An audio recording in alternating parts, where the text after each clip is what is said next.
آیا می‌خواهید پاداش صدها ماه عبادت را در یک شب کسب کنید؟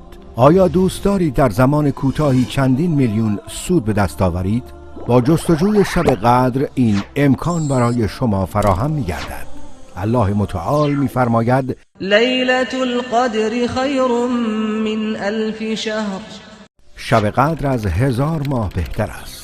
مجاهد و مفسرین دیگر درباره این آیه میگویند یعنی عبادت در این شب بهتر از عبادت 1000 ماه است، بدین معنا که پاداش آن بیشتر از پاداش عبادت 83 سال است. همچنین در این شب گناهان بندگان بخشیده میشوند. نبی اکرم صلی الله علیه و آله و سلم میفرماید کسی که شب قدر را از روی ایمان و به امید اجر و پاداش الهی به عبادت سپری کند، گناهان گذشته‌اش بخشیده میشود. مسلمان چه زمان باید در جستجوی شب قدر براید؟ باید در دهه آخر ماه مبارک رمضان در جستجوی شب قدر باشیم.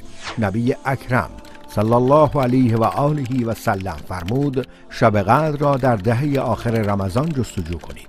علامه ابن حجر بعد از اینکه اقوال مختلف را در مورد زمان شب قدر ذکر نمود میگوید معتبرترین قول در این زمینه این است که شب قدر در شبهای فرد دهه آخر رمضان واقع شده است و آنچنان که از احادیث ثابت می شود در میان این شبها جابجا می گردد. از نشانه های شب قدر این است که خورشید در صبح آن روز با سفیدی و بدون شعاع طلوع می کند. از مهمترین اعمال شب قدر شب زنده‌داری با ادای نماز و تهجد است.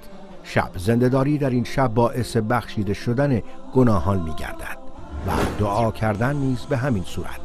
عایشه رضی الله عنها می فرماید به رسول خدا صلی الله علیه و آله و سلم گفتم اگر شب قدر را دریافتم در آن شب چه بگویم؟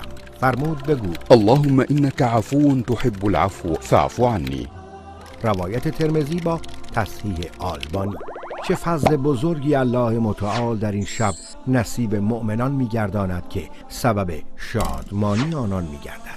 الله متعال می‌فرماید قل بفضل الله وبرحمته فبذلك فليفرحوا هو خير مما يجمعون.